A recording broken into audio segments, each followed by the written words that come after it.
nesse introdutório, aqui nesse encontro, nós vamos tratar a fenomenologia e observar essa prática que é o estudo do fenômeno por Sigmund Freud na saúde mental.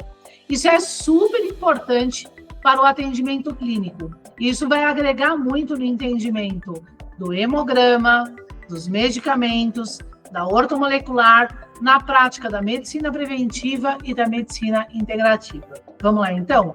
Deixa eu tratar aqui com vocês, compartilhar as obras completas de Freud e referente ao projeto. Isso daqui é uma parte do projeto, tá? Aqui é tratado e observado por Freud.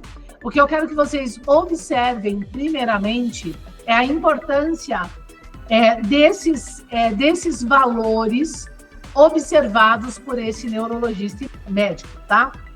Bom, aqui ele traz para o projeto algumas chaves das abreviaturas usadas nesse projeto antes de desenvolver um método científico que nunca foi uma pseudociência e como neurologista médico da psicanálise. Análise da psique dependente do estudo da psique, tá? Bom, a análise, então, participa, por exemplo, de termos como que, e esse termo, ele identifica como sendo uma quantidade, ou seja, se é uma quantidade, ele é mensurável, ok? Matematicamente mensurável, né? Ele tem um corpo, uma distância, uma quantidade, ele tem uma potência, por assim dizer, e que, em geral, é da ordem, né, de uma magnitude do mundo externo, tá? Ao mesmo tempo, acompanhando esse que faz parte do mesmo conjunto de análise, ele tem o que como corpo, o que de análise, que também é uma quantidade, só que ele se diferencia pelo valor diminuto H, que é da ordem da magnitude intercelular. E isso na fenomenologia quer dizer o quê?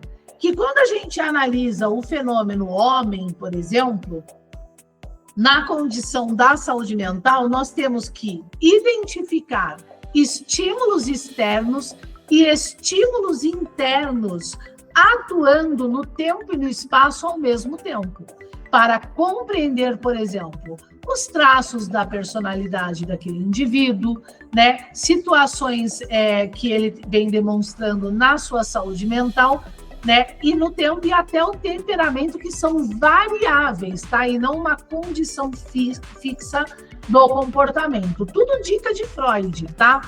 Além disso, ele tem outros termos como F, que ele identifica nesse QH, né? Nesse QH, que são os sistemas internos, como sistemas de neurônios permeáveis, diferente do Y, que são sistemas de neurônios impermeáveis. Olha o nível de pesquisa de Freud, que é um fenomenologista.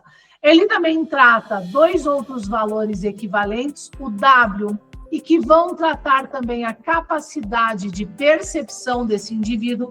Então, olha como é complexo. Por isso que ele nunca tratou arquétipos. E ele até reclama com Jung essa condição. Ele fala, Jung, não é arquétipos, eu estou tratando um complexo, né? E ele nunca foi uma pseudociência, segundo Freud. Ele também trata a ideia dentro do sistema nervoso como um corpo. Eu vou trazer rapidamente essas observações a vocês, tá? E a imagem motora também como um valor M. Vamos então tratar aqui o entendimento da fenomenologia, mas antes deixa eu mostrar para vocês aqui, ó, como Sigmund Freud é um fenomenologista, tanto que nas obras completas ele traz o termo fenomenologia, porque ele é um cientista que estuda o fenômeno sistema nervoso, que é complexo, e um cientista que, nunca sendo uma pseudociência, nunca negou a relação do sistema nervoso central com o sistema nervoso entérico e o sistema nervoso periférico, tá? Que no curso também rápido, aí de 5 aulas de neuroanatomia, vocês vão ter a oportunidade de entender melhor, tá? Vamos aqui colocar, por exemplo, esse campo aqui de análise, que eu acho que é importante. Por exemplo, olha o que ele escreve aqui. Durante o estudo das funções sexuais, lembrando que quando ele fala de libido, não é especificamente do sexo, tá? Por quê? Porque ele está apontando uma região dentro do nosso sistema nervoso que chama pré-óptica, onde nós temos as gônadas, também no fenômeno responsável pela ovogênese e a espermatogênese. E se essa pré-óptica que trata a termorregulação fica irregular, ela vai prejudicar também o comportamento sexual. A psicanálise não é voltada apenas, né, ao sexo da análise. Tanto que Freud fala, nem todas as neuroses são do sexo, mas o sexo em si é das neuroses, tá? Então, esse é um parâmetro também fenomênico importante da análise, ok? Para a análise clínica, da psicanálise pura, ok? Bom, durante o estudo das funções sexuais, chegamos a uma certeza preliminar, ou melhor, a uma suspeita. Porque ele é fenomenologista, ele está fazendo uma análise dessas questões para desenvolver um método da análise da psique de forma quantificável, né, e não apenas qualitativa, né, uma vez que a ciência exige quantificação para ser ciência, tá? E de duas descobertas que logo mais se verá sempre de importância para todo o nosso campo. Em primeiro lugar, as manifestações normais e anormais por nós observados desse público lá em Charcot, isto é, vamos aqui tratar a outra página, isto é, fenomenologia do assunto, ou seja, nós estamos fazendo uma análise do fenômeno, um estudo desse fenômeno, por isso que é uma suspeita, tá? Necessitam ser descritas do ponto de vista de sua dinâmica e economia. E quando a gente fala da dinâmica e da economia na psicanálise pura, nós estamos tratando na psicanálise pura o que Freud trata sobre o sistema dinâmico, o sistema econômico. A psicanálise de Sigmund Freud, a verdadeira, participa da análise de 3 sistemas do sistema nervoso: o sistema topográfico, o sistema dinâmico e o sistema econômico. O topográfico diz respeito à anatomia, o dinâmico ao funcionalismo, né? Como que essa topografia se relaciona, né? Essa anatomia se relaciona, os núcleos do cérebro se relacionam. E o econômico, como ele bloqueia esses potenciais ou não bloqueia esses potenciais dentro do sistema como um todo. Tá? O sistema dinâmico ele participa de funções da análise do funcionalismo, né? E o sistema econômico da economia dessas funções. Ou seja, eu tenho um sistema, eu tenho um sinal elétrico que atua num determinado lugar do nosso sistema nervoso, ele é neurologista e médico. Essa potência desse sistema elétrico, ela é dinâmica, ela se espalha, isso ele explica no projeto, e ela também pode ser retida, bloqueada, né, essa potência, por mecanismos de defesa desse sistema nervoso. E isso, então, participa do sistema da economia, o sistema econômico, tá? Ele tem um terceiro sistema que fala do estruturalismo, da importância de se entender também a anatomia, e ele usa muito, né, esse sistema estrutural do sistema nervoso para explicar aonde tem certas regiões, aonde estão certas regiões importantes do cérebro e que vão atuar de uma determinada forma. Por exemplo, as regiões voltadas ao sistema cognitivo, né, aonde de fato nós temos o campo do inconsciente, porque o inconsciente tem um lugar anatômico e assim vai. O nosso curso de medicina integrativa e medicina preventiva, que aborda hemogramas, medicamentos e ortomolecular para saúde, né, e saúde mental em específico, ele não vai tratar a psicanálise pura, mas esse introdutório é importante da fenomenologia para se entender a aplicabilidade dessa ação e a importância dessa ação na sua atuação clínica. Ok. Bom, então, entendendo que Freud ele é um fenomenologista, vamos agora rapidamente entender a prática fenomênica de análise, tá? E para isso eu vou tratar com vocês a análise do traço de personalidade, por exemplo. Vamos tratar nesse sentido. Vamos pensar da seguinte forma. Quando a gente trata a fenomenologia, vamos escrever aqui, ó. Fenomenologia. Nós estamos tratando o estudo do fenômeno, ó. Fenômeno, tá? O estudo do fenômeno. O que é um fenômeno? Ele é um corpo, tá? E na fenomenologia, todo e qualquer corpo é um objeto. Então, não é esse objeto do senso comum, por exemplo, que falar isso é um objeto de uso, um objeto, como se o ser humano, quando chama o ser humano de um objeto, é um objeto de uso sem valor, não é nesse sentido, tá? É um objeto de análise e estudo. Então, quando a gente fala na fenomenologia do ser humano, né? O ser humano, vou tentar desenhar aqui um corpo humano, né? Mais ou menos. O ser humano, ele é um objeto, mas um objeto de estudo, um objeto de análise, tá? Não um objeto sem valor.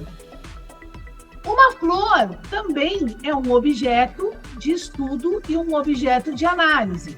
Uma pedra também, né, é um objeto de estudo e um objeto de análise, tá? Então, quando a gente fala de objetos na fenomenologia, a gente trata o objeto agora, né, de alguma forma, como uma circunferência, como um corpo circunferencial, tá? Que tem em si uma determinada área, ele está ali, né? Por exemplo, o corpo humano, ele está todo aqui dentro dessa circunferência, tanto a parte externa, que é a pele dele, como toda a parte interna, que são os órgãos, tá? E esse corpo humano, ele é dependente do tempo e do espaço, ou seja, ele está em constante movimento no tempo e no espaço. Então, quando a gente entende esse fenômeno, objeto, corpo humano, ser humano, no tempo e espaço, que está cheio de órgãos internos, ele é separado do mundo externo por uma pele, nós temos que analisá-lo com todos estes fatoriais, tá? Em clínica. Ou seja, por exemplo, esse ser humano que recebe no tempo estímulos externos, esse corpo, né? Então, esse ser humano no tempo, aqui, ó, esse ser humano no tempo, ele está recebendo estímulos externos constantemente. Lembrando que nenhum corpo humano está ao mesmo tempo sobre o mesmo espaço, tá? Cada um está vivendo o seu espaço em particular, ok? Mas podem estar vivendo um momento do tempo ao mesmo tempo com, né, uma outra pessoa, por exemplo, um acidente de carro. Né? Então, a pessoa ali, os dois veem um acidente de carro. Mas quando esses dois enxergam um acidente de carro, que é um estímulo externo,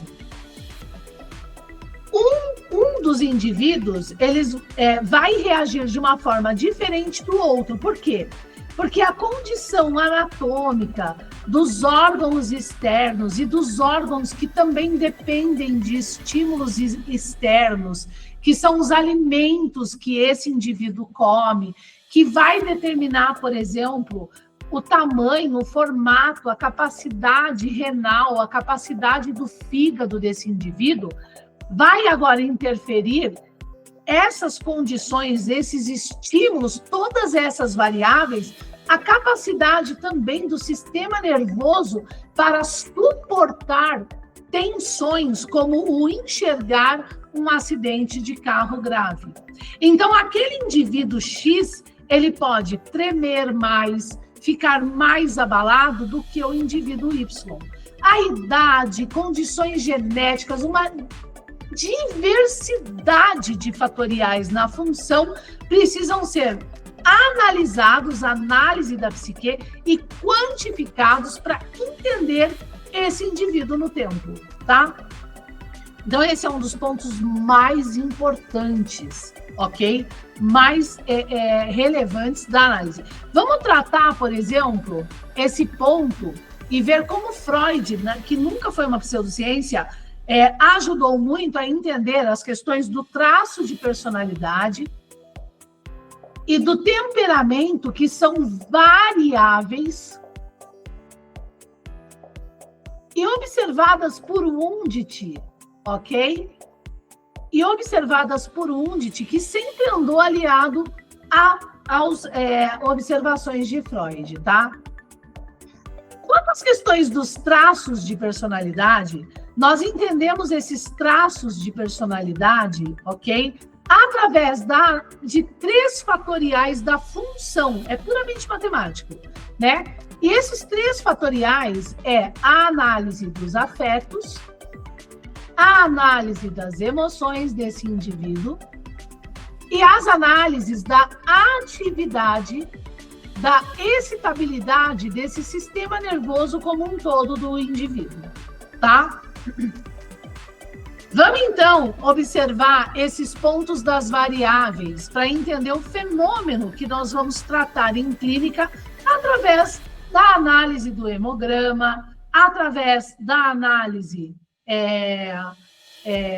dos medicamentos desse paciente e através da aplicação ortomolecular para esse determinado indivíduo, ok? Vamos, então, observar essas questões. Sendo que o psicanalista, o terapeuta, pode aplicar essa observação desde que siga a boa prática da medicina preventiva e integrativa, tá? Que no final dessas aulas, aí, desses 5 encontros, vocês vão entender. Lembrando que essa aula aqui é um bônus para vocês, tá? Então, vamos lá. Por exemplo, a questão dos afetos. Os afetos, eles dependem da análise do existenciário, e o existenciário desse paciente é determinante por estímulos externos, tá? Ao mesmo tempo, a região do afeto no sistema nervoso central, ok? Por exemplo, aqui, ela depende de uma condição genética, de variação anatômica, de uma série de coisas, e que é determinante a capacidade, a magnitude de capacidade de afeto desse indivíduo. As emoções seguem a mesma métrica, né? E elas são produtos dessa quantificação de afeto, por exemplo. Elas são determinantes, elas precisam, né? Elas são moduladas de alguma forma, né? Pelos afetos. E também aqui, ó, da questão da atividade do sistema nervoso como um todo, que é dependente de estímulos internos, que são os órgãos, que são dependentes de estímulos externos, né, que é o que a pessoa se alimenta e tudo mais, e também da genética, uma série de coisas, também vai definir o formato dessas emoções e de afetos e vai delimitar todo esse conjunto de análise no tempo e espaço do fenômeno objeto homem de análise, tá? O seu traço de personalidade no tempo.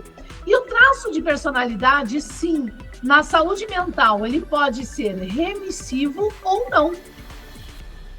Quando que ele não é remissivo? Sigmund Freud, neurologista médico, quando a gente tem problemas da disposição, ou seja, da condição genética do sistema nervoso, de algum órgão, e principalmente do sistema nervoso, porque a gente está tratando saúde mental daquele indivíduo. Ok? Agora, veja bem, esse traço de personalidade no tempo, ele também, dados afetos e emoções, ele vai definir o temperamento desse indivíduo. Ele vai determinar o temperamento. Por exemplo, em que sentido? Temperamento. Em que sentido? Essa pessoa, no tempo, ela pode ser mais impaciente, ela pode ser mais irritável, irritável, né? Mais colérica. E por que ela está sendo colérica no tempo? Porque ela pode estar sofrendo de abuso. Ah, mas eu tenho já uma tendência desde pequena a ser mais assim.